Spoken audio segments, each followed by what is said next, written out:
जिथे मर्जी ला दो, जिवें रिकॉर्ड रूम का इंचार्ज ला दो, जिन्ने तुसीं गलत ऑर्डर्ड ऑब्जैक्शन फाइल किए आ सारे कढ़ के बुक छाप दियागा। तो मैं अपने आप को कहा कि mister Pander, you are also almost going inside the jail. Now you are in a position, so you should behave not as a director general prisons, but as a senior prisoner, as you would have expected. कि तुसी दरबार साहब ते हमले दौरान general Brar दीयां अखां च अखां पा के गल कही कि मैनूं रिटन च ऑर्डर कर, otherwise I am not doing your job. उदों भी एक सिख ही सी जिसने हिंदी नूं राष्ट्र भाषा का दर्जा दवाया, और अज जिहड़ी गल किस तरह की की जा रही है हिंदी पंजाबी का रौला, वैसे तो चलो सतगुरु जी ने तो सभ्य सांझी वाल सदाइन कोई ना दसे बाहरा जीओ। गल जदों गल करिए पंधेर साहब भई जदों 85% 90% कुर्बानियां कीतियां तो फिर वो कल्ले पंजाब लई थोड़ा कीतियां, तो सारे हिंदुस्तान लई कीतियां, ते सानूं खालसा राज भी चाहिदा, तो फिर सारा हिंदुस्तान ही चाहिदा, साडा हिंदुस्तान ही चाहिदा। बिल्कुल ठीक। साडा ਉਹ जे 9 ਕਰੋੜ ਹੈਗੇ ਨਾਨਕਪੰਥੀ ਉਹਨੂੰ ਵਿੱਚ ਮਿਲਾਓ, ਸਹਿਧਾਰੀਆਂ ਨੂੰ ਵਾਪਸ ਲਿਆਓ। ਬਿਲकुल ਤੁਸੀਂ ਹੁਣ ਕੱਢੀ ਜਾ ਰਹੇ ਹੋ ਆਪਣੀ ਵੀ ਮਤਲਬ ਲੋਕਾਂ ਦੇ ਬੁੱਲਿਆਂ ਨਾਲੋਂ ਘੱਟ ਨਹੀਂ ਹੈਗੇ ਸਾਡੇ। ਮਤਲਬ ਕਹਿਣ ਦਾ ਵੀ ਜੇ ਅਸੀਂ ਗੁਰੂ ਨਾਨਕ ਸਾਹਿਬ ਜੀ ਦੀ ਵਿਚਾਰਧਾਰਾ ਦੇ ਨਾਲ ਪੂਰੇ ਹਿੰਦੁਸਤਾਨ ਦੇ ਲੋਕਾਂ ਨੂੰ ਵੀ ਪ੍ਰਭਾਵਿਤ ਕਰ ਲਈਏ ਤੇ ਸਾਰੇ ਹਿੰਦੁਸਤਾਨ 'ਚ ਹੀ ਸਾਡਾ ਖਾਲਸਾ ਰਾਜ ਬਣ ਜੇ। ਕੋਵਿਡ ਵੇਲੇ ਤੁਸੀਂ ਕਰਤਾ ਸੇਵਾ ਕਰਕੇ, ਸਾਰੀ ਦੁਨੀਆ ਜਾਣਦੀ ਹੈ ਤੁਹਾਨੂੰ ਬਿਲਕੁਲ ਕਿ ਤੁਸੀਂ ਸੇਵਾਦਾਰ ਹੈਗੇ ਆ, ਸਭ ਦੀ ਸੇਵਾ ਕਰਦੇ ਹੋ। ਅੱਛਾ ਫਿਰ ਕਮਿਊਨਲ ਤੇ ਦੱਸ ਦਿਆਂ 1850 ਚ ਖਾਲਸਾ ਰਾਜ ਖਤਮ ਹੋਇਆ। ਠੀਕ। 1846 ਚ ਪਹਿਲੀ ਲੜਾਈ ਹਾਰਿਆ। ਠੀਕ। ਉਹ ਜਿੰਨੇ ਖਾਲਸਾ ਰਾਜ ਖੁਸਣ ਤੇ ਰੋਂਦੇ ਸੀ, ਮੁਸਲਮਾਨ ਵੱਧ ਰੋਂਦੇ ਸੀ, ਸਿੱਖ ਹਿੰਦੂ ਘੱਟ ਰੋਂਦੇ ਸੀ। ਜਿੰਨੀ ਪੋਇਟਰੀ ਲਿਖੀ ਹੈ, ਸ਼ਾਹ ਮੁਹੰਮਦ ਲਿਖਦਾ, ਜੰਗ ਹਿੰਦ ਪੰਜਾਬ ਦਾ ਹੋਣ ਲੱਗਾ, ਦੋਵੇਂ ਪਾਤਸ਼ਾਹੀ ਫੌਜਾਂ ਭਾਰੀਆਂ ਨੇ, ਹਾਥੀ ਉੱਡਦੇ ਉੱਡੇ ਸੜੇ ਵਾਰੀਆਂ ਨੇ, ਹੋਵੇ ਸਰਕਾਰ ਤਾਂ ਅੱਜ ਵੀ ਮੁੱਲ ਪਾਵੇ ਖਾਲਸੇ ਤੇਗਾ ਅੱਜ ਜੋ ਮਾਰੀਆਂ ਨੇ। ਸ਼ਾਹ ਮੁਹੰਮਦ ਦਾ ਇੱਕ ਸਰਕਾਰ ਵਾਜੋਂ ਫੌਜਾਂ ਜਿੱਤ ਕੇ ਅੰਤਰੋਂ ਹਾਰੀਆਂ ਨਹੀਂ। ਪਹਾੜਾ ਸਿੰਘ ਸੀ ਯਾਰ ਫਰੰਗੀਆਂ ਦਾ, ਸਿੰਘਾਂ ਨਾਲ ਸੀ ਉਸ ਦੀ ਗੈਰ ਚਾਲੀ, ਉਹ ਭੱਜ ਕੇ ਲਾਟ ਨੂੰ ਜਾਏ ਮਿਲਿਆ, ਜਾ ਕੇ ਦੇਖ ਮੀਆਂ ਰਣ ਖਾਲੀ। ਫਿਰ ਦੇਖੋ ਜਿਹੜੀ 1946 ਦੀ ਲੜਾਈ ਹੋਈ ਹੈ ਨਾ ਜੀ, ਉਹਦੇ 'ਚ ਪਲਾਨ ਕਿੰਨਾ ਵਧੀਆ ਸੀ ਉਹ ਜਰਨੈਲ ਜੀ ਨੇ ਬਣਾਇਆ। ਉਹਨੇ 5000 ਘੋੜਸਵਾਰ, ਕਿਉਂਕਿ ਅੰਗਰੇਜ਼ਾਂ ਦਾ ਜਿਹੜਾ ਅਮਰੀਸ਼ਨ ਦਾ ਰਾਸ਼ਨ ਦਾ ਸਪਲਾਈ ਡਿਪੋ ਸੀ ਰੈਕੋਰਡ ਦੇ ਲਾਗੇ ਇੱਕ ਪਿੰਡ ਹੈਗਾ ਬਸੀਆਂ, ਉੱਥੇ ਸੀ, ਉੱਥੋਂ ਸਪਲਾਈ ਹੋ ਰਿਹਾ ਸੀ। ਉੱਥੋਂ ਇੱਧਰੋਂ ਅਟੈਕ ਹੋ ਕੇ ਉਹਨਾਂ ਤਿੰਨ ਲਹਿਰਾਂ 'ਚ ਜੀ ਇੱਕ 5000 ਬੰਦਾ ਉਹਨਾਂ ਨੇ ਫਿਲੌਰ ਦੇ ਕੋਲੋਂ ਕ੍ਰਾਸ ਹੋਇਆ। ਠੀਕ। ਉਹਦਾ ਇਹ ਸੀ ਵੀ ਜਿਹੜੀ ਲੁਧਿਆਣੇ ਦੀ ਪਲਟਨ ਆ ਉਹਨੂੰ ਨਿਊਟਰਲਾਈਜ਼ ਕਰੋ, ਕਰਕੇ ਫਿਰ ਘੋੜਸਵਾਰ ਘੰਟੇ 'ਚ ਬਸੀਆਂ ਪਹੁੰਚ ਜਾਣਗੇ, ਬਸੀਆਂ ਦਾ ਉੱਥੇ ਕਬਜ਼ਾ ਕਰ ਲਓ, ਪਿੱਛਾ ਕੱਟ ਦਿਓ, ਸਾਰੇ ਅੰਗਰੇਜ਼ ਮਾਰੇ ਜਾਣਗੇ। ਉਹਦੇ ਵਿੱਚੋਂ ਉਹ ਪੈਸੇ ਲੈ ਕੇ ਮੁੜ ਗਿਆ। ਉਹਦੇ 'ਚ ਉਹ ਲਿਖਦਾ ਸ਼ਾਹ ਮੁਹੰਮਦ, ਉਹ ਗਿੱਲ ਸੀਗਾ, ਸ਼ਾਹ ਮੁਹੰਮਦ ਦਾ ਜਿਨ੍ਹਾਂ ਨੇ ਗਿੱਲ ਗਾਲੀ ਜਾਤ ਦੇ ਗਿੱਲ ਅਖਵਾਉਣ ਲੱਗੇ। ਜੇ ਆਪਣਾ ਰਣਜੋਤ ਸਿੰਘ ਮਜੀਠੀਆ ਉਸ ਵੇਲੇ ਸਿੱਧਾ ਜਾ ਕੇ ਬਸੀਆਂ ਨੂੰ ਅਟੈਕ ਕਰ ਦਿੰਦਾ, ਅਸੀਂ ਅੰਗਰੇਜ਼ ਹਰਾਤੇ ਸੀ।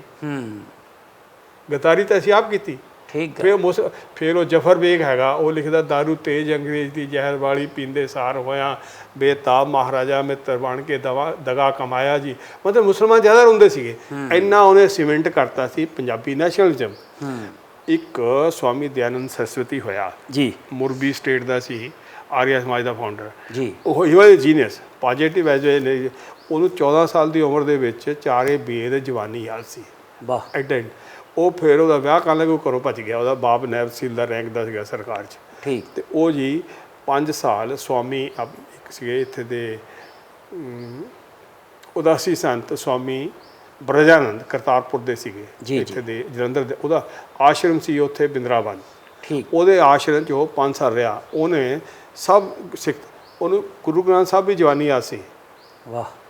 ਜਦੋਂ 1975 'ਚ ਉਹਨੇ ਬੰਬੇ ਜਾ ਕੇ ਆਪਣਾ ਪਹਿਲਾ ਆਰੀਆ ਸਮਾਜ ਸੈਟਅਪ ਕੀਤਾ, 100 ਬੰਦਾ ਨਹੀਂ ਬਣਿਆ।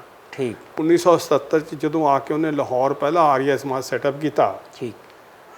ਉਹ ਹਿਸ teaching war based on Guru Granth Sahib and all that. ਸਿੱਖਾਂ ਨੇ ਕਿਹਾ ਵੀ ਇਹ ਤਾਂ ਚੰਗਾ ਆ ਗਿਆ। ਤਾਂ ਸਿੱਖ ਸਾਲ 'ਚ ਜੁਆਇੰਟ। ਉਹਦਾ ਜਿਹੜਾ ਪਹਿਲਾ ਵਾਈਸ ਪ੍ਰੈਜ਼ੀਡੈਂਟ ਸੀ ਭਾਈ ਜਵਾਹਰ ਸਿੰਘ, ਰੇਲਵੇ ਇੰਜੀਨੀਅਰ, ਉਹ ਸਿੱਖ ਸੀਗਾ। ਹੋਰ ਵੀ ਆ ਗਿਆਨੀ ਦੱਤ ਸਿੰਘ, ਗੁਰਮੁਖ ਸਿੰਘ, ਸਾਰੇ ਉਹਦੇ ਮੈਂਬਰ ਸੀਗੇ। ਅਤੇ ਉਸ ਤੋਂ ਬਾਅਦ 1879 'ਚ ਸਤਿਆਰਥ ਪ੍ਰਕਾਸ਼ ਆਇਆ। ਇਹ ਹਿੰਦੀ 'ਚ ਪੜ੍ਹ ਲਿਓ ਤੁਸੀਂ। ਉਹਦੇ 'ਚ 30 ਪੰਨੇ ਤਾਂ ਹੈਗੇ ਇਸਲਾਮ ਦੇ ਖਿਲਾਫ, 10 ਪੰਨੇ ਗੁਰੂ ਨਾਨਕ ਦੇ ਖਿਲਾਫ ਹੈ ਕਿ ਜੇ ਅਨਪੜ੍ਹ ਸੀ, ਉਹਨੂੰ ਵੇਦਾਂ ਦਾ ਗਿਆਨ ਨਹੀਂ ਸੀ। 10 ਪੱਤੇ ਬ੍ਰਹਮ ਸਾਰਿਆਂ ਦੇ ਖਿਲਾਫ ਲਿਖਿਆ ਸਿਵਾਏ ਕ੍ਰਿਸਚੈਨਿਟੀ ਤੋਂ। ਅੱਛਾ ਉਹਦਾ ਨੈਟ ਰਿਜ਼ਲਟ ਹੋਇਆ ਕਿ ਸਾਰੇ ਸਿੱਖਾਂ ਨੇ ਉਹ ਦੇਖ ਕੇ ਵਿਡਰਾ ਕਰ ਗਏ। ਠੀਕ। ਉਦੋਂ ਬਾਅਦ 1880 ਚ ਆਇਆ ਸਵਾਮੀ, ਸਿੱਖਾਂ ਕਿਹਾ ਕਿ ਸਵਾਮੀ ਜੀ ਅਸੀਂ ਤਾਂ ਕਿ ਤੁਸੀਂ ਹੈਗੇ ਆ ਕਿ ਕਹਿੰਦੇ ਜੀ ਮੈਂ ਚੇਂਜ ਕਰ ਦਿਆਂਗਾ। ਉਹ ਵਾਪਸ ਜਾ ਰਿਹਾ ਸੀ, ਉੱਥੇ ਜੋਧਪੁਰ ਗਿਆ ਕਿਸੇ ਪ੍ਰੋਸੀਕਿਊਟ ਨੂੰ ਰਿਫਾਰਮ ਕਰਨ ਵਾਸਤੇ। ਉਹ ਕਹਿੰਦੀ ਮੈਂ ਤਾਂ ਮੰਨਾਂਗੀ ਜੇ ਤੂੰ ਜ਼ਹਿਰ ਪੀ, ਉਹ ਜ਼ਹਿਰ ਪੀ ਲਈ, ਉਹ ਮਰ ਗਿਆ। ਉਹ ਵਿਚਾਲੇ ਰਹਿ ਗਿਆ। ਉਸ ਤੋਂ ਬਾਅਦ ਲੜਾਈ ਹੋਈ, ਉਹਦਾ ਨੈਟ ਰਿਜ਼ਲਟ ਇਹ ਹੋਇਆ ਕਿ ਮੁਸਲਮਾਨਾਂ ਦੇ ਖਿਲਾਫ ਇੱਕ PCS ਅਫਸਰ ਸੀ ਮਿਰਜ਼ਾ ਗੁਲਾਮ ਅਹਿਮਦ ਕਾਦੀਆਂ ਜੀ, PCS 1882 ਚ ਉਹਨੇ ਰਿਜ਼ਾਈਨ ਕਰਕੇ ਅਹਿਮਦੀਆ ਮੂਵਮੈਂਟ ਰਿਫਾਰਮ ਆਫ ਇਸਲਾਮ ਸ਼ੁਰੂ ਕਰ ਲਿਆ। ਠੀਕ। ਉਦੋਂ ਬਾਅਦ ਜਿਹੜੇ ਸਿੱਖ ਸੀਗੇ, ਸਿੰਘ ਸਾਹਿਬ ਆਪਣੇ ਸਾਰੇ ਸੈਪਰੇਟ ਹੋ ਗਏ, ਸਿੰਘ ਸਭਾ ਹੋਰ ਐਕਟਿਵ ਹੋ ਗਈ। ਠੀਕ। ਤੇ ਇਸੇ ਤਰ੍ਹਾਂ ਕਮਿਊਨਲ ਰਾਈਟਸ ਪਹਿਲਾ ਜਿਹੜਾ 1885 ਚ ਹੋਇਆ ਹਿੰਦੂਆਂ ਔਰ ਮੁਸਲਮਾਨਾਂ ਦਾ ਗਰਾਊਂਡਸ ਬਾਰੇ ਸਤਿਆਰਥ ਪ੍ਰਕਾਸ਼। ਜੀ ਜੀ। ਉਦੋਂ ਬਾਅਦ ਵੱਧਦਾ ਗਿਆ। ਤਾਂ doctor Ganda Singh historian calls him the founder of Pakistan. ਜੀ ਜੀ। ਇਹਦੇ ਤੇ ਉਹ ਇੱਕ ਸਪੈਸ਼ਲ ਇਸ਼ੂ ਹੈਗਾ 1973 ਦਾ, ਪੰਜਾਬੀ ਯੂਨੀਵਰਸਿਟੀ ਪਟਿਆਲਾ ਕਿਤਾਬ ਛਾਪਦੀ ਆ ਦੀ ਪੰਜਾਬ ਪਾਸਟ ਐਂਡ ਪ੍ਰੈਜੈਂਟ। ਠੀਕ। ਦਾ ਰਿਵਾਈਵਲਿਸਟ ਮੂਵਮੈਂਟਸ ਇਨ ਪੰਜਾਬ, ਉਹਦੇ ਜੋ ਪੂਰਾ ਇਸੇ ਤੇ ਹੈਗਾ, ਉਹ 30 ਪੇਜ ਦਾ ਆਰਟੀਕਲ ਹੈਗਾ। ਜੀ ਜੀ। ਤਾਂ ਉਹ ਕਮਿਊਨਲ ਰਾਈਟ ਇੱਥੋਂ ਸ਼ੁਰੂ ਹੋਇਆ ਸਤਿਆਰਥ ਪ੍ਰਕਾਸ਼ ਤੋਂ।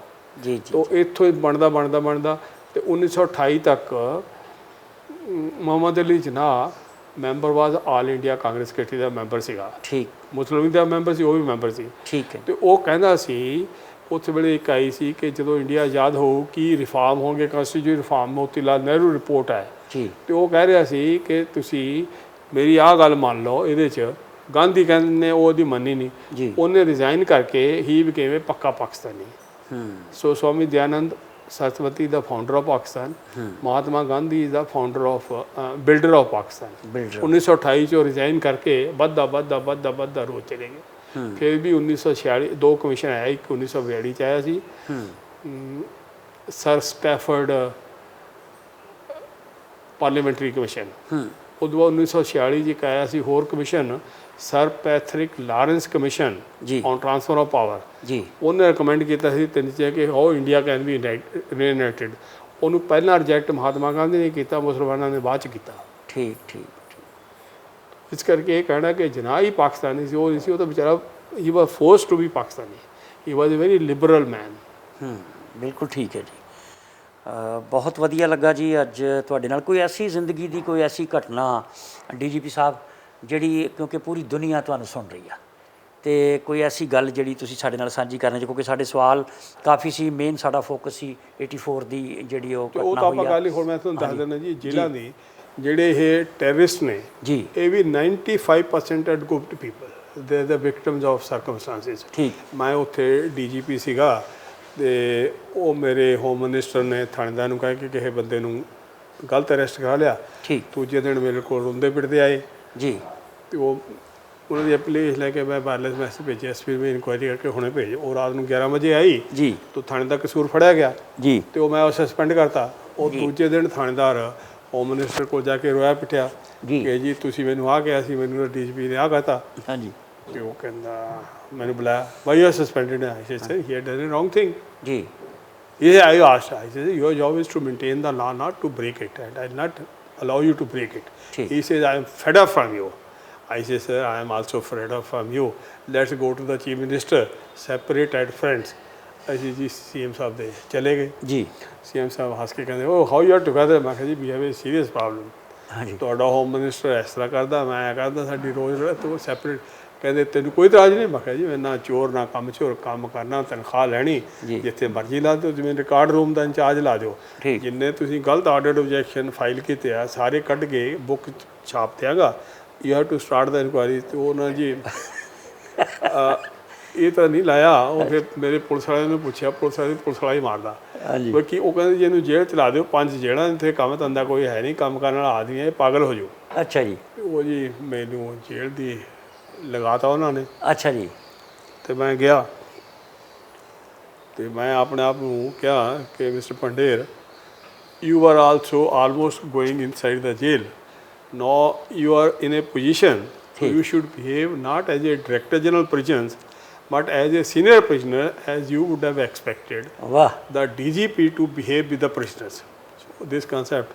तो मैं जो क्या ना माड़ी तलाशी लेगा, खबरदार मेरी जुत्ती उतरवाओ, जराब उतरवाओ, पूरी तलाशी लो। ਸਰਚ ਕੀਤਾ, ਆਰਡਰ ਇਸ਼ੂ ਕਰਤਾ ਕਿ ਜਿਹੜਾ ਵੀ ਬੰਦਾ ਜਾਊਗਾ ਇਸ ਤਰ੍ਹਾਂ ਦੀ ਤਲਾਸ਼ੀ ਹੋਊਗੀ, ਨਿਕਲਦੇ ਨੈਟ ਰਿਜ਼ਲਟ ਜੇਲ੍ਹ 'ਚ ਕੋਈ ਮਾਲ ਗਲਤ ਵੱਧ ਨਾ ਗਿਆ, ਮੋਬਾਈਲ ਚਲਿਆ ਜਾਂਦਾ ਕਿ ਜੇ ਤਲਾਸ਼ੀ ਪੂਰੀ ਹੋਵੇ ਮੋਬਾਈਲ ਚਲਿਆ ਕਿਵੇਂ ਜਾਵੇ, ਡੁੱਬਣ ਵਾਲੀ ਗੱਲ ਹੈ। ਹਾਂਜੀ ਹਾਂਜੀ ਬਿਲਕੁਲ ਠੀਕ। ਔਰ ਉਹ ਜੀ ਸਭ ਕੁਝ ਬੰਦ ਹੋ ਗਿਆ। ਅੱਛਾ, ਜਦੋਂ ਜਿੰਨਾ ਚਿਰ ਤੁਸੀਂ ਪ੍ਰੈਜ਼ੀਡੈਂਟ ਦੇ ਰਹੇ ਹੋ, 3 ਸਾਲ ਤੁਸੀਂ ਐਜ਼ ਏ ਡੀਜੀਪੀ ਕੰਮ ਕੀਤਾ ਜੇਲ੍ਹਾਂ ਦੇ, ਕੀ ਤੁਸੀਂ ਕਹਿ ਰਹੇ ਹੋ ਕਿ ਇੱਕ ਸਮਾਂ ਸੀਗਾ ਕਿ ਜਦੋਂ ਮੈਂ ਜੇਲ੍ਹ ਦੀ ਗੇਟ ਤੱਕ ਚਲਾ ਗਿਆ ਸੀਗਾ, ਮੈਂ ਸੋਚਿਆ ਆਪਣੇ ਆਪ ਨੂੰ ਕਿਹਾ ਕਿ ਵੀ ਤੂੰ ਤਿਹਾੜ ਜੇਲ੍ਹ ਦੀ ਗੇਟ ਤੇ ਪਹੁੰਚ ਗਿਆ ਸੀ, ਇਹ ਤਾਂ ਰੱਬ ਦੀ ਮਿਹਰ ਹੈ ਕਿ ਤੂੰ ਅੱਜ ਹੈੱਡ ਹੈਗਾ, ਤੇ you should behave as a prisoner, not as a senior prisoner, not as a DGP। ਹਾਂ, ਤਾਂ ਉਸ ਕਰਕੇ ਰੱਖ ਕੇ ਇਹਦੇ ਲਈ ਤੇ ਫਿਰ ਕਮਾਲ ਦੇ ਰਿਜ਼ਲਟ ਮਿਲੇ ਹੋਣਗੇ। ਬਹੁਤ ਉਹੀ ਦੱਸਦੇ ਬਹੁਤ ਮਿਲੇ। ਉਹਦੇ ਬਾਅਦ ਮੈਂ ਗਿਆ ਕਿ ਜੇਲ੍ਹ ਦਾ ਖਾਣਾ ਜਿਹੜਾ ਨਾ ਜੀ, ਇਹ ਆਮ ਖਾਣੇ ਨਾਲੋਂ ਘੰਟਾ ਪਹਿਲਾਂ ਹੋ ਜਾਏ, ਕਿਉਂਕਿ ਜੇਲ੍ਹ ਲਾਸਟ ਨਾਈਟ ਤੋਂ 1 ਘੰਟਾ ਪਹਿਲਾਂ ਗਿਣਤੀ ਕਰਕੇ ਬੰਦ ਕਰਨੀ ਪੈਂਦੀ ਹੁੰਦੀ ਹੈ। ਠੀਕ। ਤੇ ਉਹ ਗਿਆ, ਮੈਂ ਕਿਹਾ ਉਹ ਆ ਕੀ ਹੈਗਾ ਜੀ, ਖਾਣਾ ਸਰਵ ਹੋ ਰਿਹਾ। ਮੈਂ ਕਿਹਾ ਉਹ ਲਿਆ 3-4 ਪਲੇਟਾਂ ਲਿਆ, 4 ਚਮਚੇ, ਕਿਆ ਖਾਣਾ ਟੈਸਟ ਕरेंगे? ਹਾਂ ਜੀ, 1 ਚਮਚਾ दाल पा ली, 1 सब्जी, 1 चौल पा ले। जेल सुपरडेंट ਨੂੰ 2 ਪਾਤੇ, 2 ਕੋਈ ਭਰ ਕੇ ਪਾਇਆ, 3 ਦੇ ਬਰਾਬਰ ਹੋਣੇ ਆ। ਠੀਕ। ਡਾਕਟਰ ਨੂੰ 3 ਪਾਤੇ। ਹਾਂਜੀ। ਤੇ ਜਿਹੜਾ ਸੀ ਜੇਲਰ ਉਹਨੂੰ 4 ਪਾਤੇ। ਅੱਛਾ। ਉਹ ਮੈਂ ਜੀ ਅੱਖਾਂ ਬੰਦ ਕਰਕੇ ਰੱਬ ਦਾ ਨਾਮ ਲੈ ਕੇ ਰੇਤਾ ਰੁੱਤਾ ਮੈਂ ਖਾ ਲੇ। ਅੱਛਾ। ਜਦੋਂ ਅੱਖਾਂ ਖੋਲ੍ਹੀਆਂ ਖਾਧਾ ਨਹੀਂ। ਮੈਂ ਦੇਖੋ ਭਾਰਤ ਸਰਕਾਰ ਮੇਰਾ ਕੱਖ ਨਹੀਂ ਵਿਗਾੜ ਸਕਦੀ। ਮਨੀਪੁਰ ਦੇ ਅੱਗੇ ਬਰਮਾ ਭੇਜ ਨਹੀਂ ਸਕਦੀ। ਨਾਰਾਜ਼ ਹੋ ਜੂ ਬਾਹਰ ਭੇਜ ਦੂ, ਘਰ ਦੇ ਨਜ਼ਦੀਕ ਜਾਊਂਗਾ। ਠੀਕ। ਤੁਹਾਡਾ ਮੁੱਖ ਮੰਤਰੀ ਮੇਰਾ ਕੱਖ ਨਹੀਂ ਵਿਗਾੜ ਸਕਦਾ। ਜੇਲ੍ਹ ਤੇ ਗੰਦੀ ਪੋਸਟ ਨਹੀਂ ਦੇ ਸਕਦਾ ਜੀ। ਨਾਰਾਜ਼ ਹੋ ਚੰਗੀ ਜਗ੍ਹਾ ਜਾਊਂਗਾ। ਮੈਨੇ ਖਾਇਆ।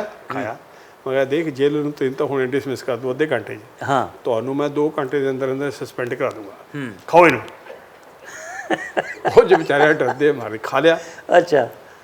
ਮੈਂ ਕਿਹਾ ਸ਼ਾਮ ਨੂੰ ਮੈਂ ਫਿਰ ਆਊਂਗਾ 5 ਵਜੇ। ਅੱਛਾ ਜੀ। ਸ਼ਾਮ ਨੂੰ ਗਿਆ, can you imagine the food improved.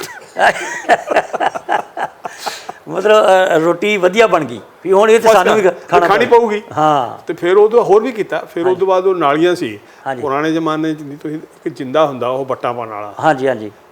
ਉਹ ਇੱਕ ਲੰਬਾ ਡੰਡਾ ਲਿਆ 6 ਫੁੱਟ ਦਾ, ਉਹਦੇ ਨੀਚੇ ਬੋਰਾ ਇੰਨਾ ਬੰਨਿਆ ਟਾਈਟ ਕਰਕੇ ਰੱਸੇ ਨਾਲ ਕਿ ਉਹ ਨਾਲੀ 'ਚ ਪੂਰਾ ਫਿੱਟ ਹੋ ਗਿਆ। ਉਹ ਟੇਢੀ ਕਰਕੇ ਉਹਦੇ ਨਾਲ ਰੱਸਾ ਪਾ ਕੇ 10 ਫੁੱਟ ਤੇ ਡੰਡਾ ਪਾ ਕੇ 2 ਬੰਦੇ ਲਾਤੇ। ਉਹ ਡਰੇਨ ਕਲੀਨਿੰਗ ਪਾਰਟੀ ਤੇ ਉਹ ਨਾਲੀਆਂ ਸਾਫ਼ ਕਰਾਤੀਆਂ ਜੀ। 4 ਘੰਟੇ ਸਭ ਸਾਫ਼ ਹੋ ਗਈਆਂ। ਗੰਦਮਾਨ ਚੱਕਿਆ ਗਿਆ। ਗੰਦਮਾਨ ਬਦਬੂ ਖਤਮ ਹੋ ਗਈ। ਮੈਂ ਉਹ ਜੇਲ੍ਹ ਸੁਪਰਡੈਂਟ ਨੂੰ ਕਿਹਾ, ਮੈਂ ਕਿਹਾ ਵੀ no I would like to see their latrines and bathrooms. ਹਾਂਜੀ। ਤੇ ਉਹ ਮੈਨੂੰ ਲੱਗਦਾ sir I want to talk to separately ਰਹਿ ਗਿਆ। ਕਹਿੰਦਾ ਸਰ ਮੈਨੂੰ 3 ਸਾਲ ਹੋ ਗਏ, ਮੈਂ ਇੱਕ ਵਾਰੀ ਨਹੀਂ ਗਿਆ, ਬਹੁਤ ਗੰਦੇ ਨੇ, ਯੂ ਵਿਲ ਸ਼ਾਊਟ ਐਟ ਮੀ। ਮੈਂ ਕਿਹਾ ਹਾਂ ਆਈ ਵਿਲ ਸ਼ਾਊਟ। ਹਾਂ। ਕਹਿੰਦਾ ਸਰ ਕੱਲ੍ਹ ਆ ਜਾਓ 11 ਵਜੇ। ਮੈਂ ਜੀ ਕੰਮ ਲੈਣਾ ਹੈਗਾ, ਮੈਂ ਉਹਦਾ ਮੂੰਹ ਦੇਖਣਾ। ਮੈਂ ਕੱਲ੍ਹ 11 ਵਜੇ ਗਿਆ। ਉਹ ਸਫਾਈ ਫਨੈਲ ਫਨੂਲ ਛਿੜ ਕੇ ਇੰਨੀ ਵਧੀਆ ਹੋ ਗਈ, ਰੇ ਰੱਬ ਦਾ ਨਾਂ। ਉਦੋਂ ਬਾਅਦ ਅਸੀਂ ਉੱਥੇ ਹੋਰ ਵੀ ਬਹੁਤ ਕੁਛ ਕੀਤਾ। ਠੀਕ। ਤੇ ਮਤਲਬ ਜੇਲ੍ਹਾਂ ਦੇ ਮਾਮਲੇ 'ਚ ਕਈ ਵਾਰੀ ਚਰਚਾ ਆਉਂਦਾ ਜੀ ਡੀਜੀਪੀ ਸਾਹਿਬ ਵੀ ਮੈਡਮ ਕਿਰਨ ਬੇਦੀ ਨੇ ਵੀ ਕਾਫੀ ਕੰਮ ਕੀਤਾ ਸੀ। ਹਾਂਜੀ। ਉਹ ਮੇਰੇ ਤੋਂ ਹੀ ਸਿੱਖ ਕੇ ਆਈ ਹੈ ਜੀ। ਅਨਫੋਰਚੂਨੇਟਲੀ ਉਹਨੇ ਇੱਕ ਵਾਰੀ ਨਹੀਂ ਕਿਹਾ ਕਿ ਉਹਦਾ ਗੁਰੂ ਕੌਣ ਹੈ। ਹਾਂਜੀ। She is a good publicity master also in addition to this. ਮੈਂ ਪਬਲਿਸਿਟੀ ਨਹੀਂ ਕਰਦਾ। ਤੇ ਉਹ ਦੂਜਾ ਇਹ ਆ ਕਿ ਨਾਲੀਆਂ ਸਾਫ਼ ਕਰਦੀਆਂ, ਲੈਟਰਿਨ ਬਾਥਰੂਮ, ਖਾਣਾ ਹੋ ਗਿਆ, ਖਾਣੇ 'ਤੇ ਉਹ ਬੋਰਡ ਲਗਾ ਦਿੱਤੇ ਰਾਸ਼ਨ ਦੇ ਉੱਤੇ। ਠੀਕ। ਕਿ ਉਹਨੂੰ ਬਿਨ ਕਾਰਡ ਕਹਿੰਦੇ ਆ ਬਈ ਸੀਰੀਅਲ ਨੰਬਰ, ਆਟਾ ਕਿੰਨਾ ਹੈ, ਕਿੰਨਾ ਖਰਚ ਹੋਇਆ, ਕਿੰਨਾ ਸਟਾਕ 'ਚ ਦਸ ਕਦੋਂ ਰੋਜ਼ ਦਾ ਚੈੱਕ ਹੋ ਗਿਆ। ਅਤੇ ਉਸ ਤੋਂ ਬਾਅਦ ਸਾਡੇ ਉੱਥੇ ਮੁੰਡੇ ਡਾਇਰੈਕਟਰ ਅਡਲਟ ਐਜੂਕੇਸ਼ਨ ਬੁਲਾਇਆ। ਉਹਨੂੰ ਪਹਿਲਾਂ ਜਿਹੜੀ ਗਾਰਡ ਸੀ ਨਾ, ਉਹਨੂੰ ਇੱਕ ਸਪੈਸ਼ਲ ਵਰਦੀ ਪਵਾ ਦੀ, ਕੁੱਲਾ ਕਾਲਾ ਲਾ ਕੇ। ਬਿਗਲਰ ਜਿਹੜਾ ਵੀ ਬੰਦਾ ਬੁਲਾਇਆ ਉਹਨੂੰ ਪਹਿਲਾਂ ਸਲਾਮੀ ਸ਼ਸਤ ਦੇ ਕੇ ਬਿਗਲ ਵਜਾ ਦੇਣਾ। ਅਗਲਾ ਪੈਂਪਰ ਹੋ ਜਾਏ ਮੈਂ ਬੜਾ ਆਦਮੀ ਹਾਂ। ਅਤੇ ਉਹ ਕਹਿੰਦਾ ਸਰ ਯੂ, ਮੈਂ ਇਹਨਾਂ ਨੂੰ you are the chief guest. ਉਹ ਅਡਲਟ ਐਜੂਕੇਸ਼ਨ ਵਾਲਾ ਅੰਦਰ ਗਿਆ, ਕਹਿੰਦਾ ਸਰ ਇਹਨਾਂ ਨੂੰ ਮੈਂ ਤੁਹਾਨੂੰ ਇਹਨਾਂ ਨੂੰ ਕਿਤਾਬਾਂ ਦੇ ਦਿਓ। ਮੈਂ ਕਿਹਾ ਦੇ ਵਧੀਆ ਗੱਲ ਹੈ, ਦੇਤਾ ਜੀ। ਅਸੀਂ ਉੱਥੇ ਬੋਰਡ ਲਾ ਤਾ, ਇੰਨੀਆਂ ਸਪਲਾਈਡ ਕੀਤੀਆਂ। ਉਸ ਤੋਂ ਬਾਅਦ ਉਹ ਐਗਜ਼ਾਮੀਨੇਸ਼ਨ ਦੀ ਪ੍ਰੋਬਲਮ ਹੋ ਗਈ 10ਵੀਂ ਦਾ, ਜਾਂ ਸਕੋਰ ਮਿਲਣੀ, ਬਾਹਰ ਦੇਣਾ ਮੁਸ਼ਕਿਲ ਹੋ ਗਿਆ। ਤਾਂ ਮੈਂ ਵਾਈਸ ਚਾਂਸਲਰ ਬੁਲਾਇਆ, ਉਹਨੂੰ ਬਿਗਲ ਵਜਾ ਕੇ। ਅਤੇ ਮੈਂ ਉਹ ਸਾਰਿਆਂ ਨੂੰ ਪਿਛਲੇ ਨੂੰ ਦੱਸਦਾ, ਮੈਂ ਕਿਹਾ ਵੀ ਤੁਸੀਂ ਇਹਦੀ ਜੈਬ ਲਾ ਕੇ ਇੱਕ ਹੀ ਕਿਹੋ ਜੀ ਸਾਨੂੰ ਐਗਜ਼ਾਮੀਨੇਸ਼ਨ ਸੈਂਟਰ ਚਾਹੀਦਾ, ਇੱਥੇ ਔਖੇ ਆ, ਹੋਰ ਕੁਛ ਨਾ ਕਿਹੋ। ਠੀਕ। ਉਹ ਕਹਿੰਦੇ ਜੀ ਠੀਕ ਹੈ। ਅਤੇ ਉਹ ਨਾ ਜੀ ਕਿ ਕਹਿੰਦਾ ਕਿਆ, ਕਹਿੰਦੇ ਜੀ ਐਗਜ਼ਾਮੀ, कहता कैसे करोगे? मैं कहा जी आप बैरਕਾਂ ਸਾਡੀਆਂ ਨੇ, ਬੰਦੇ ਮੈਂ ਲਾ ਦੂੰ, ਉੱਤੇ ਸੁਪਰਵਾਈਜ਼ਰ ਆਪਦੇ ਲਾ ਦਿਓ, ਪੇਪਰ ਲਿਆਓ ਅਤੇ ਇੱਥੇ ਉਹਨੇ ਜੀ ਐਗਜ਼ਾਮੀਨੇਸ਼ਨ ਉੱਥੇ ਜੇਲ੍ਹ ਦੇ ਵਿੱਚ ਐਗਜ਼ਾਮੀਨੇਸ਼ਨ ਸੈਂਟਰ ਹੋ ਗਿਆ। ਕੋਈ ਮੈਟ੍ਰਿਕ ਪਾਸ ਕਰਕੇ, ਕੋਈ BA ਪਾਸ ਕਰ ਰਿਹਾ, ਕੋਈ MA ਕਰ ਰਿਹਾ, ਸਾਰੇ ਪੜ੍ਹਨ ਲੱਗ ਗਏ, ਦਿਮਾਗ ਚੱਲ ਪਿਆ। ਉਹ ਤੋਂ ਬਾਅਦ ਹੋ ਗਿਆ ਪ੍ਰਿੰਟਿੰਗ ਪ੍ਰੈਸ ਤੇ ਵਾਈਸ ਚਾਂਸਲਰ। ਕਹਿੰਦਾ ਯਾਰ this printing press is very good, ਮੇਰਾ ਤੁਸੀਂ ਪ੍ਰਿੰਟਿੰਗ ਕਰ ਦਿਓਗੇ? ਮੈਂ ਕਿਹਾ ਜੀ ਹਾਂ ਕਰ ਦਿਆਂਗੇ, ਤੁਹਾਡੇ ਕੁਐਸਚਨ ਪੇਪਰ ਤਾਂ ਨਹੀਂ ਮੈਂ ਕਰਨੇ, ਉਹਦੇ ਜੇ ਲੀਕ ਆਊਟ ਹੋ ਗਿਆ ਬਦਨਾਮੀ ਹੋਊਗੀ ਤੁਹਾਡੀ ਵੀ ਮੇਰੀ ਵੀ, ਬਾਕੀ ਜਿਹੜੀ ਆਨਸਰ ਸ਼ੀਟ ਆ ਮੈਂ ਕਰ ਦੂੰ। ਕਹਿੰਦਾ ਕਿਸ ਰੇਟ ਤੇ ਕਰੋਗੇ? ਮੈਂ ਕਿਹਾ ਜੀ ਜਿਹੜੇ ਪਿਛਲੇ ਰੇਟ ਤੇ ਤੁਸੀਂ ਦਿੱਤੇ ਉਸ ਰੇਟ ਤੇ ਮੈਂ ਕਰ ਦੂੰ। ਠੀਕ। ਕਹਿੰਦਾ ਕਿੰਨੇ ਟਾਈਮ 'ਚ ਹੋ ਜੂ? 4 ਮਹੀਨੇ 'ਚ ਹੋ ਜੂ? ਮੈਂ ਕਿਹਾ ਜੀ ਮੈਂ ਮਹੀਨੇ 'ਚ ਕਰ ਦੂੰ। ਠੀਕ। ਅਸੀਂ ਉਹ 3 ਸ਼ਿਫਟਾਂ ਲਾਈਆਂ ਜੀ। ਉਹ ਮਹੀਨੇ 'ਚ ਉਹਦਾ ਬੰਦਾ ਚੈੱਕ ਕਰ ਲਿਆ, ਅਤੇ ਅਸੀਂ 1 ਮਹੀਨੇ 'ਚ ਉਹਦਾ ਸਾਨੂੰ 75% ਪੇਪਰ ਨਾਲ ਉਹਦੀਆਂ ਕਾਪੀਆਂ ਬਣੀਆਂ, 25% ਸਾਨੂੰ ਪੇਪਰ ਵੱਧ ਜਾਣਾ। ਅਸੀਂ ਉਹਦੀ ਕਾਪੀਆਂ ਬਣਾ ਕੇ ਵੇਚਦੇ ਹਾਂ, ਸਾਡੇ ਫੰਡ ਨੂੰ 2-2.5 ਲੱਖ ਰੁਪਇਆ ਹੋ ਗਿਆ। ਅੱਛਾ ਸਰ, ਇਹਦੇ 'ਚ ਜੇਲ੍ਹ ਮੈਨੂਅਲ ਨੂੰ ਚੇਂਜ ਕਰਨ ਲਈ ਕਦੀ ਸਿਫਾਰਿਸ਼ ਕੀਤੀ? ਅੰਗਰੇਜ਼ਾਂ ਦੇ ਟਾਈਮ ਦਾ ਚੱਲੀ ਜਾਂਦਾ, ਕੋਈ ਲੋੜ ਨਹੀਂ ਹੈਗੀ ਜੇਲ੍ਹ ਉਹਦੇ 'ਚ ਚੇਂਜ ਕਰਨ ਦੀ ਲੋੜ ਨਹੀਂ। ਹੁਣ ਆ ਪੁਲਿਸ ਰੂਲਿੰਗ ਵੀ ਸਾਰੀ ਉਹ ਯਾਰ ਇਹ ਤਾਂ ਨੀਅਤ ਹੈ, ਜੇ ਨੀਅਤ ਸਾਫ਼ ਹੋਵੇ ਉਹੀ ਠੀਕ ਹੈ। ਦੇਖੋ ਜੇਲ੍ਹ ਮੈਨੂਅਲ ਦੇ ਵਿੱਚ ਇਹ ਲਿਖਿਆ ਹੋਇਆ ਜੀ ਕਿ ਜੇਲ੍ਹ ਦੀ ਓਪਨਿੰਗ ਦੇ ਟਾਈਮ ਤੇ, ਠੀਕ, ਔਰ ਜੇਲ੍ਹ ਨੂੰ ਕਲੋਜ਼ ਹੋਣ ਦੇ ਟਾਈਮ ਤੇ jail superintendent and deputy jail superintendent ਬੈਰਕਾਂ ਦੇ ਵਿੱਚ ਹਾਜ਼ਰ ਹੋਣਾ ਚਾਹੀਦਾ। ਹਾਂ। ਅੱਜ ਤੁਹਾਡਾ ਜੇਲ੍ਹ ਸੁਪਰਡੈਂਟ ਤਾਂ ਬਠਿੰਡੇ ਬੈਠਾ ਰਹਿੰਦਾ। ਹਾਂਜੀ। ਪੋਸਟਿੰਗ ਉਹਦੀ ਹੈਗੀ ਆ ਹੁਸ਼ਿਆਰਪੁਰ। ਠੀਕ। ਉਹ ਹਫ਼ਤੇ 'ਚ 1 ਦਿਨ ਆਉਂਦਾ, ਪੈਸੇ ਇਕੱਠੇ ਕਰਕੇ ਚਲਾ ਜਾਂਦਾ। ਜੇ ਜੇਲ੍ਹ ਸੁਪਰਡੈਂਟ ਹਾਜ਼ਰ ਹੋਵੇ ਹੇਰਾ ਫੇਰੀ ਹੋ ਹੀ ਨਹੀਂ ਸਕਦੀ। ਠੀਕ। ਇਹ ਜਿਹੜਾ ਸੁਖਜਿੰਦਰ ਸਿੰਘ ਰੰਧਾਵਾ ਚੰਗਾ, is a well meaning minister, ਪਰ ਇਹਨੂੰ ਕੰਮ ਕਰਨ ਦਾ ਤਰੀਕਾ ਕੋਈ ਨਹੀਂ ਆਉਂਦਾ ਹੈਗਾ। ਠੀਕ ਠੀਕ। ਉਹ ਜੇਲ੍ਹ ਦੇ ਵਿੱਚ ਕਿਤੇ ਵਾਰਦਾਤ ਹੋ ਗਈ, ਉਹ ਜਿਹੜਾ ਐਡੀਸ਼ਨਲ DGP ਰੈਂਕ ਦਾ ਜੇਲ੍ਹ ਸੀ ਉਹਨੂੰ DGP ਬਣਾ ਕੇ ਪ੍ਰਮੋਸ਼ਨ ਹੋ ਕੇ ਚਲਾ ਗਿਆ। ਇਸ ਤਰ੍ਹਾਂ ਦਾ ਉਹਨੂੰ ਪਨਿਸ਼ ਕਰੋ। ਹਾਂ ਬਿਲਕੁਲ ਠੀਕ ਹੈ। ਤਾਂ ਮੇਰੇ ਜੇਲ੍ਹ ਦੇ ਵਿੱਚ ਸਾਡੇ 2 ਲੱਖ ਦੇ ਤਾਂ ਫੁੱਲਾਂ ਦੇ ਬੀਜ ਵਿਕ ਜਾਂਦੇ ਸੀ।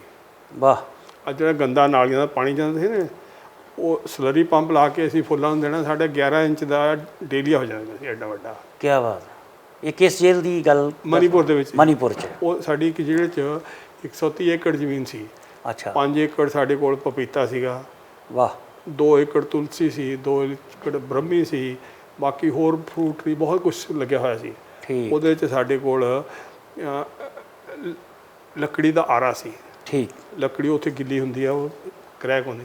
ਫਿਰ ਸਾਡੇ ਕੋਲ ਟਿੰਬਰ ਸੀਜ਼ਨਿੰਗ ਪਲਾਂਟ ਸੀਗਾ। ਉਹ ਟਿੰਬਰਿੰਗ ਸੀਜ਼ਨਿੰਗ ਪਲਾਂਟ ਦੇ ਵਿੱਚ ਥੱਲੇ ਤੁਸੀਂ ਲੱਕੜੀ ਪਾ ਦਿਓ, ਸਟੀਮ ਛੱਡੋ, ਉਹਦੇ ਜਿਹੜੇ ਵਰਕਸ਼ਾਪ 'ਚ ਸਾਡੇ ਰੋਜ਼ ਦਾ ਲੱਖ ਰੁਪਏ ਦਾ ਫਰਨੀਚਰ ਬਣ ਜਾਂਦਾ ਸੀ। ਵਰਕਸ਼ਾਪ ਦੇ ਵਿੱਚ ਲੱਕੜੀ ਦੇ ਛਿਲਕੇ ਹੋਣੇ, ਉਹ ਉੱਥੇ ਜਿਹੜੇ ਸੀ ਉਹ ਬੈਠੇ, ਉਹਨਾਂ ਨੇ ਨਾਲੇ ਹੁੱਕਾ ਪੀ ਜਾਣਾ, ਨਾਲੇ ਸਿੱਟੀ ਜਾਣਾ। ਉਹ ਥੱਲੇ ਸਟੀਮ ਜਦੋਂ ਜਾਂਦੀ ਹੈ ਜਾ ਕੇ ਉੱਪਰ ਜਾ ਕੇ ਥੋੜ੍ਹੀ ਠੰਡੀ ਹੋ ਜਾਂਦੀ ਆ। 5 ਫੁੱਟ ਤੱਕ ਤਾਂ ਅਸੀਂ ਫੱਟੇ ਰੱਖ ਦੇਣੇ।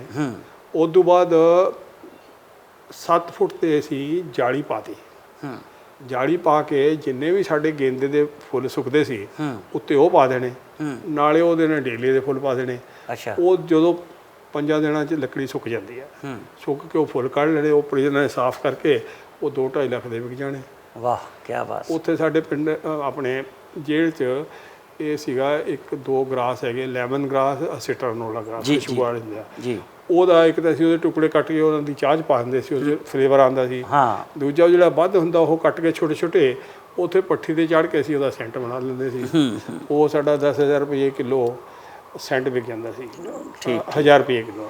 ਠੀਕ ਠੀਕ। ਮਤਲਬ ਕਿਤੇ ਨਾ ਕਿਤੇ ਜਿੱਥੇ ਵੀ ਤੁਹਾਡੀ ਪੋਸਟਿੰਗ ਰਹੀ ਆ, ਤੁਸੀਂ ਉੱਥੇ ਸਮਥਿੰਗ ਬੈਟਰ ਹੀ ਕਰਨ ਦੀ ਕੋਸ਼ਿਸ਼ ਕੀਤੀ ਆ। ਵਰਕਸ਼ਾਪ ਜਿਹੜਾ ਸੀ, ਵਰਕਸ਼ਾਪ ਦੇ ਵਿੱਚ ਜਿਹੜਾ ਇਹ ਮਨੀਪੁਰ 'ਚ ਕੇਨ ਬੜੀ ਹੁੰਦੀ ਆ, ਕੇਨ ਨੂੰ ਜਿਹੜਾ ਆਉਂਦੀ ਹੈ ਨਾ, ਉਹਨੂੰ ਉਹ ਬਲੋਰ ਨਾਲ ਗਰਮ ਕਰਕੇ ਫਿਰ ਮੋੜਦੇ, ਉਹ ਕਾਲੀ ਹੋ ਜਾਂਦੀ ਹੈ ਜੋ ਹੁੰਦੀ ਆ। ਠੀਕ। ਅਸੀਂ ਉੱਥੇ ਕੀਤਾ, ਇੱਕ ਉਹ ਡਰਮ ਜਿਹਾ ਬਣਾ ਲਿਆ ਵੱਡਾ ਸਾਰਾ। ਠੀਕ। ਉਹ ਥੱਲੇ ਪੱਠੀ ਬਣਾਤੀ, ਉੱਤੇ ਉਹਦੇ ਪਲਾਸਟਿਕ ਪੇਂਟ ਕਰਤਾ।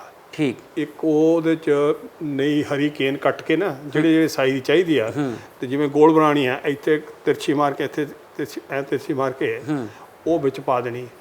ਉਹਦੇ 'ਚ ਇੱਕ ਕੈਮੀਕਲ ਆਉਂਦਾ ਸੋਡੀਅਮ ਡਾਈਕ੍ਰੋਮੇਟ, ਉਹ ਵਿੱਚ ਪਾ ਦੇਣਾ। ਉਹਨੂੰ 24 ਘੰਟੇ 70-80 ਡਿਗਰੀ 'ਤੇ ਬੋਇਲ ਕਰੀ ਜਾਣਾ। ਉਹ ਕੇਨ 24 ਘੰਟਿਆਂ ਬਾਅਦ ਨਾਲੇ ਤਾਂ ਵਾਈਟ ਹੋ ਜਾਂਦੀ ਹੈ, ਨਾਲੇ ਸਾਫਟ ਹੋ ਜਾਂਦੀ ਹੈ। ਠੀਕ। ਉੱਥੇ ਐਂ ਫਸ ਗਿਆ, ਗੋਲ ਚੱਕਰ ਬਣਾਉਣੇ ਆ, ਤੋਂ 5 ਰੋਡ ਕੱਢਣੀਆਂ ਹੈ। ਠੀਕ ਹੈ ਨਾ। ਉਹ 1 ਇੰਚ ਗੈਪ ਛੱਡ ਕੇ ਦੂਜੀ ਰਾਡ ਇੱਕ ਹੋਰ ਕੱਢ ਦੇਣੀ। ਉਹਦੇ 'ਚ ਪਲਾਸਟਿਕ ਦੇ ਗਲਵ ਪਾ ਕੇ ਉਹ ਕੱਢ ਲੈਣੀ। ਠੀਕ। ਉਹ ਜਿਹੜੀ ਕੇਨ ਆ ਉਹ ਐਂ ਜੋੜ ਲੈਣੀ, ਉੱਤੇ 2-3 ਮੇਖਾਂ ਲਾ ਦੇਣੀਆਂ। ਇੱਕ ਲੱਕੜੀ ਦਾ ਲੋਹੇ ਦਾ ਟੁਕੜਾ 2-2.5 ਫੁੱਟ ਦਾ ਕੱਟ ਕੇ ਉਹਦੇ ਉੱਤੇ ਪਾ ਦੇਣਾ ਤਾਂ ਜੋ ਨਿਕਲੇ ਨਾ। ਉਹ ਐਂ ਬਣਾ ਕੇ ਫਟਾਫਟ ਪਾਈ ਜਾਣਾ। ਉਹ 4-5 ਦਿਨਾਂ ਬਾਅਦ ਸੁੱਕ ਜਾਂਦੀ ਸੀ। ਉਹ ਤੋਂ ਨੈਚੁਰਲ ਸ਼ੇਪ ਸਾਡਾ ਵਾਈਟ ਕੇਨ ਫਰਨੀਚਰ ਬੜਾ ਪਪੂਲਰ ਸੀ ਅਤੇ ਉਹ ਚੱਲਦਾ ਸੀ। ਇਸ ਤਰ੍ਹਾਂ ਇਸ 'ਤੇ ਸਾਡੀ ਲੱਕੜੀ ਦੀ ਵਰਕਸ਼ਾਪ ਸੀਗੀ। ਉਹਦੇ ਇੱਥੇ ਬਟਾਲੇ ਤੋਂ ਬਖਸ਼ ਲੈ ਕੇ ਗਏ ਸੀ ਨਾਰਟਨ ਮਸ਼ੀਨ ਟੂਲਸ, ਇੱਕ ਨਾਰਟਨ ਇੰਜੀਨੀਅਰਿੰਗ, ਉਹ ਤੋਂ 3-4 ਲੱਖ ਦੀ ਮਸ਼ੀਨ। ਉੱਥੇ ਸਾਡੇ ਕੋਲ ਸਾਰੀਆਂ ਆਟੋਮੈਟਿਕ ਮਸ਼ੀਨਾਂ ਸੀਗੀਆਂ ਕੰਮ ਕਰਨ ਵਾਲੀਆਂ। ਠੀਕ ਤੇ ਉਹ ਘੜੀਆਂ ਵੀ ਬਣਾਉਂਦੇ ਸੀ ਲੱਕੜੀ ਦੀਆਂ, ਹੋਰ ਵੀ ਬਹੁਤ ਕੁਝ ਬਣਦਾ ਸੀਗਾ। ਉਹ ਪ੍ਰਿਜ਼ਨਰਸ ਨੂੰ ਅਸੀਂ ਇੱਕ ਨੂੰ ਇੱਕ ਬੋਰਾ ਦੇ ਦੇਣਾ, ਠੀਕ, ਇੱਕ ਉਹਨੂੰ ਥੋੜੀ ਦੇ ਦੇਣੀ, ਇੱਕ ਉਹ ਚਿਜ਼ਲ ਦੇ ਦੇਣੀ, ਉਹ ਪੈਰਾਂ ਦੇ ਧੋਈਆਂ। ਉਹ ਹੀ ਵਾਸ ਕਾਲਡ ਜੂਨੀਅਰ। ਠੀਕ। ਤਾਂ ਜਦੋਂ 6 ਮਹੀਨੇ ਬਾਅਦ ਡਰਗ ਦੇ ਕੇ ਥੋੜਾ ਚੰਗਾ ਹੋ ਗਿਆ, ਫਿਰ ਉਹਦੀ ਪ੍ਰਮੋਸ਼ਨ ਕਰ ਦਿੰਦੇ ਸੀ। ਉਹਨੂੰ ਇੱਕ ਟੇਬਲ ਦੇ ਦੇਣਾ, ਇੱਕ ਸਟੂਲ ਦੇ ਦੇਣਾ, ਇੱਕ ਕਲੈਂਪ ਦੇਣਾ, ਉਹ ਲੱਕੜੀ ਫਸਾ ਕੇ, ਫਿਰ ਹੀ ਵਾਸ ਕਾਲਡ ਸੀਨੀਅਰ।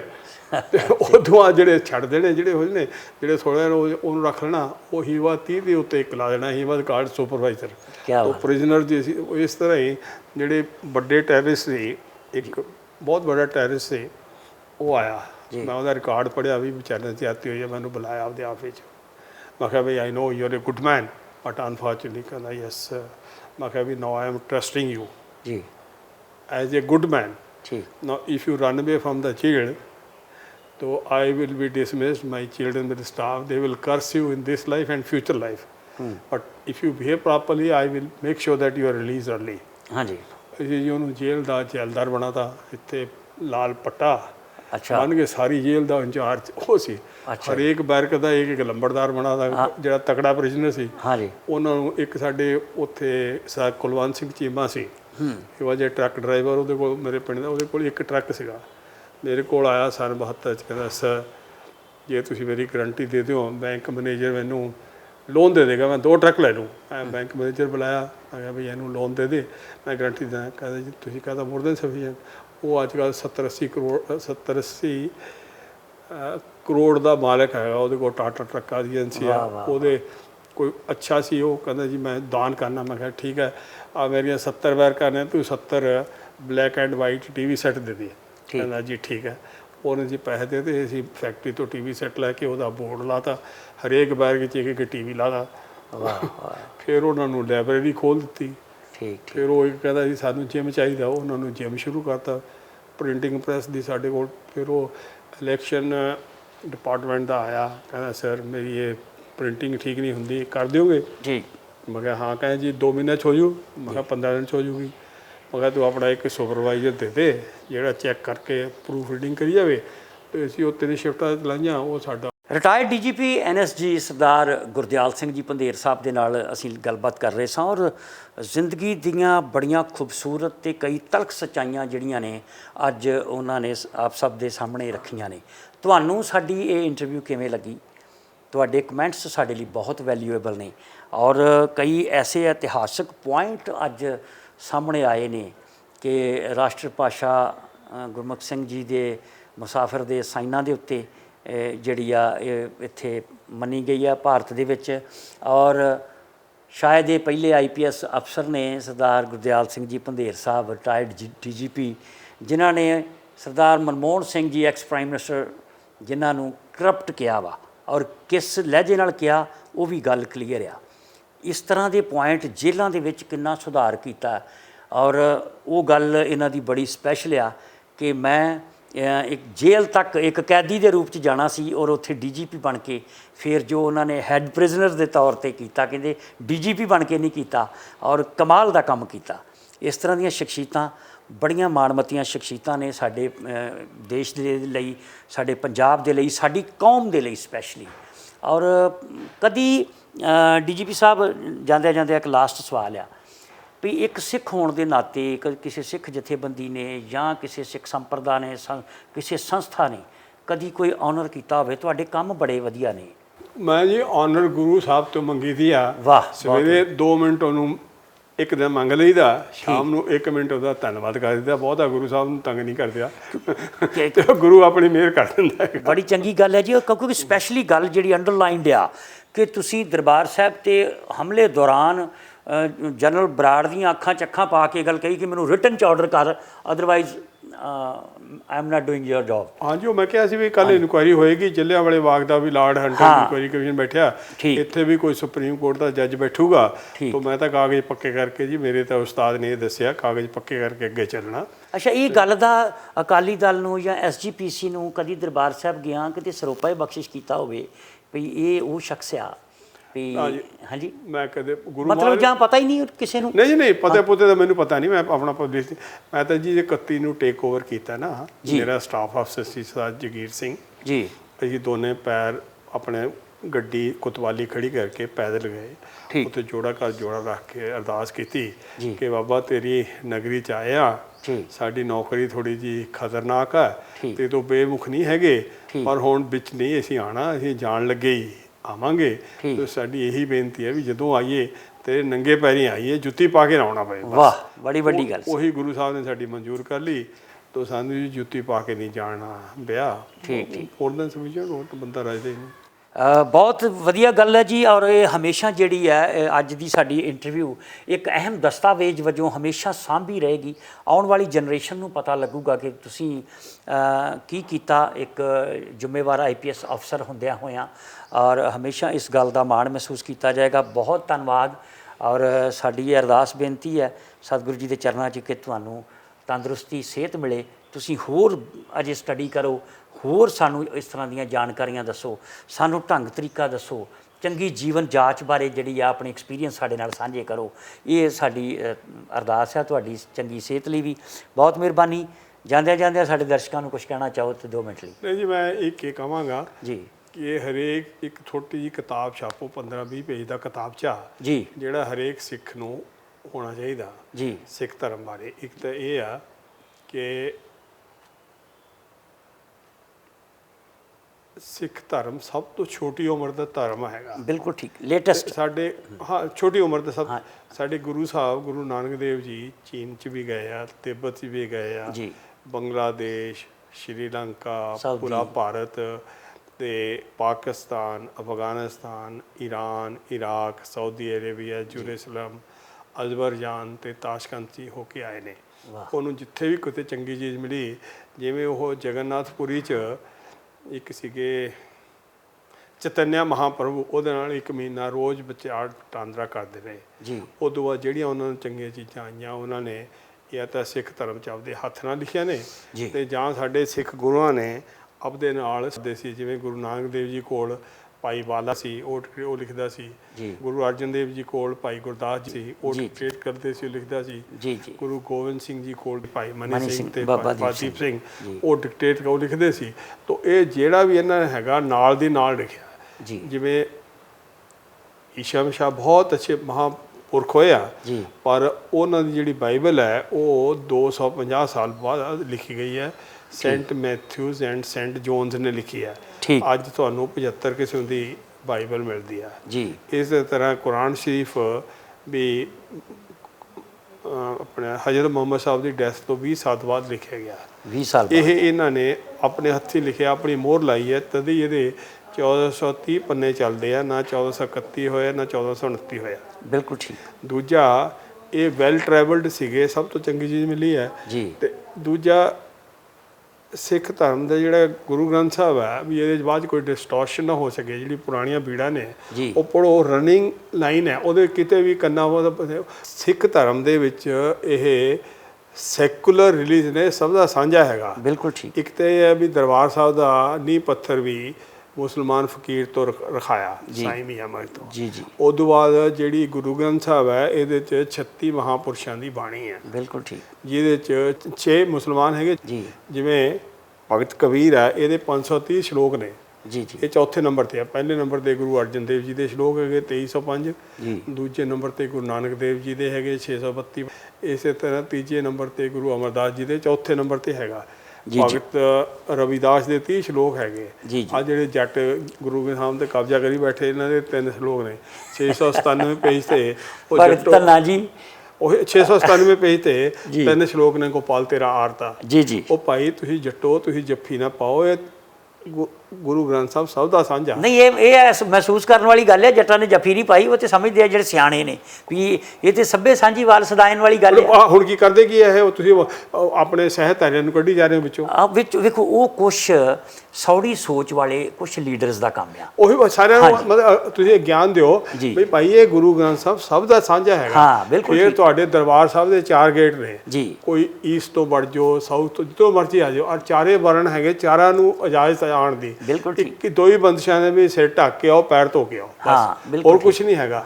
ਤਾਂ ਇਹ ਨਾ ਸੈਕੂਲਰ ਹੈਗਾ। ਫਿਰ ਇਹਦੇ 'ਚ ਇਸੇ ਪਿਓਰ ਸਾਇੰਸ ਇਹਦੇ 2 ਕਿਤਾਬਾਂ ਆਈਆਂ ਨੇ, ਸਾਇੰਟੀਫਿਕ ਵਿਜ਼ਨ ਇਨ ਗੁਰੂ ਗ੍ਰੰਥ ਸਾਹਿਬ ਬਾਈ ਪ੍ਰੋਫੈਸਰ ਹਰਦੇਵ ਸਿੰਘ ਬਿਰਕ ਜੀ, ਗੁਰੂ ਨਾਨਕ ਦੇਵ ਯੂਨੀਵਰਸਿਟੀ। ਇੱਕ ਹੋਰ ਹੈਗਾ ਪ੍ਰੋਫੈਸਰ ਦਵਿੰਦਰਪਾਲ ਸਿੰਘ, ਉਹਨੇ ਲਿਖਿਆ ਸਿੱਖਿਜ਼ਮ ਐਂਡ ਸਾਇੰਸ ਐਂਡ ਸਿੱਖਿਜ਼ਮ ਜੀ। ਤੇ ਜਿਹੜੀ ਸਾਇੰਸ ਦੇ ਵਿੱਚ ਤੁਸੀਂ ਅੱਜ ਕਹਿੰਦੇ ਹੋ ਇੱਕ ਸੋਲਰ ਸਿਸਟਮ ਨਹੀਂ, ਉਹ 500 ਸਾਲ ਪਹਿਲਾਂ ਗੁਰੂ ਸਾਹਿਬ ਲਿਖਦੇ, ਲੱਖ ਪਤਾਲਾ ਗਾਸਾਂ ਗਾ। ਹਾਂਜੀ, ਬਿਲਕੁਲ। ਫਿਰ ਤੁਸੀਂ ਕਹਿੰਦੇ ਹੋ ਅੱਜ ਕੱਲ੍ਹ ਦੂਜੇ ਦੀ ਗੱਲ ਸੁਣੋ। ਹਾਂਜੀ, ਉਹ ਗੁਰੂ ਨਾਨਕ ਦੇਵ ਜੀ ਨੇ ਸਿੱਧ ਗੋਸ਼ 'ਚ ਲਿਖਿਆ, ਪਹਿਲੇ ਸੁਣੀਏ ਫਿਰ ਕਹੀਏ। ਹਾਂ, ਠੀਕ। ਇਸ ਪਿਓਰ ਸਾਇੰਸ, ਇਸ ਪਿਓਰ ਸੋਸ਼ੀਓਲੋਜੀ। ਫਿਰ ਤੁਸੀਂ ਕਹਿੰਦੇ ਹੋ ਪਵਨ ਪਾਣੀ ਠੀਕ ਕਰੋ, ਆਪਣੇ ਦਰਖਤ ਲਗਾਓ, ਉਹ ਕਹੇ ਪਾਣੀ ਗੁਰੂ ਪਿਤਾ ਮਾਤਾ ਧਰਤ ਮਾਤਾ, ਉਹ ਤਾਂ 500 ਸਾਲ ਪਹਿਲਾਂ ਲਿਖ ਗਿਆ। ਬਿਲਕੁਲ। ਫਿਰ ਤੁਸੀਂ ਕਹਿੰਦੇ physical cleaning and mental cleaning, ਹਰੇਕ ਗੁਰਦੁਆਰੇ ਦੇ ਨਾਲ ਉਹਨਾਂ ਨੇ ਸਰੋਵਰ ਬਣਾਇਆ। ਪਹਿਲਾਂ ਤਨ ਦੀ ਸਫਾਈ ਕਰੋ, ਫਿਰ ਅੰਦਰ ਜਾ ਕੇ ਮਨ ਦੀ ਸਫਾਈ ਕਰੋ, ਠੀਕ ਹੈ। ਫਿਰ ਤੁਸੀਂ ਕਹਿੰਦੇ ਹੋ ਔਰਤ ਦੀ ਇੱਜ਼ਤ ਕਰੋ, ਉਹ 500 ਸੋ ਕਿਉ ਮੰਦਾ ਆਖੀਏ ਜਿੱਤ ਜਿਵੇਂ ਰਾਜਾ। ਜਿਹੜੀ ਚੀਜ਼ ਤੁਹਾਨੂੰ ਚਾਹੀਦੀ ਹੈ ਇਹਦੇ ਵਿੱਚੋਂ ਮਿਲ ਜਾਂਦੀ ਹੈ। ਔਰ ਇਹ ਹਰ ਸਵਾਲ ਦਾ ਜਵਾਬ ਹੈ ਜੀ। ਹਰ ਇੱਕ ਸਾਇੰਸ ਦੇ ਵਿੱਚੋਂ ਬੜਾ ਸੋਹਣਾ ਹੈਗਾ, ਮੇਰੇ ਕੋਲ ਇਹਨੇ ਯਾਦ ਨਹੀਂ ਹੈਗੇ 2 ਕਿਤਾਬਾਂ ਨੇ ਜਿਹੜੀ ਲਿਖਿਆ, ਉਹ ਤੁਸੀਂ ਪੜ੍ਹਿਓ। ਉਹ ਤੁਹਾਨੂੰ ਸਾਇੰਟੀਫਿਕ ਵਿਜ਼ਨ ਹੈਗਾ ਸਾਰਾ ਇਹਦੇ 'ਚ। ਠੀਕ, it's a pure science. Theory of relativity of Einstein, ਉਹ ਵੀ ਤੁਹਾਨੂੰ ਮਿਲ ਜਾਂਦੀ ਹੈ ਇਹਦੇ 'ਚੋਂ, ਸਭ ਕੁਝ ਮਿਲ ਜਾਂਦਾ। ਬਿਲਕੁਲ ਜੀ। ਡੀਜੀਪੀ ਸਰਦਾਰ ਗੁਰਦਿਆਲ ਸਿੰਘ ਜੀ ਪੰਧੇਰ ਸਾਹਿਬ, ਇਹ ਇੱਕ ਸ਼ਖਸੀਅਤ ਨਹੀਂ, ਇੱਕ ਪੂਰਾ ਇੰਸਟੀਚਿਊਟ ਨੇ, ਹਿਸਟਰੀ ਦਾ ਪੂਰਾ ਐਨਸਾਈਕਲੋਪੀਡੀਆ ਨੇ। ਇੱਕ ਮੁਲਾਕਾਤ ਦੇ ਵਿੱਚ ਇਹਨਾਂ ਦੇ ਅੰਦਰ ਦਾ ਗਿਆਨ ਅਸੀਂ ਤੁਹਾਡੇ ਨਾਲ ਸਾਂਝਾ ਨਹੀਂ ਕਰ ਸਕਦੇ। ਅਸੀਂ ਇੱਕ ਸਿਲਸਿਲਾ ਚਲਾਵਾਂਗੇ ਲਗਾਤਾਰ ਤੁਹਾਡੇ ਨਾਲ ਮੁਲਾਕਾਤਾਂ ਦਾ, ਔਰ ਤੁਸੀਂ ਇਸ ਬਾਰੇ ਜ਼ਰੂਰ ਆਪਣੇ ਕਮੈਂਟ ਲਿਖਿਓ ਕਿ ਤੁਹਾਨੂੰ ਡੀਜੀਪੀ ਸਾਹਿਬ ਨਾਲ ਸਾਡੀ ਇਹ ਮੁਲਾਕਾਤ ਕਿਵੇਂ ਲੱਗੀ ਆ। ਕੀ ਤੁਹਾਡੇ ਜੇਨ 'ਚ ਸਵਾਲ ਨੇ, ਤੁਸੀਂ ਉਹ ਵੀ ਸਾਨੂੰ ਕਰ ਸਕਦੇ ਹੋ। ਅਸੀਂ ਡੀਜੀਪੀ ਸਾਹਿਬ ਤੱਕ ਪਹੁੰਚਾਵਾਂਗੇ ਅਤੇ ਉਹਨਾਂ ਦੇ ਉੱਤੇ ਜ਼ਰੂਰ ਵਿਚਾਰ ਚਰਚਾ ਕਰਾਂਗੇ। ਹੁਣ ਤੁਹਾਡੇ ਕੋਲ ਇਜਾਜ਼ਤ ਜੀ।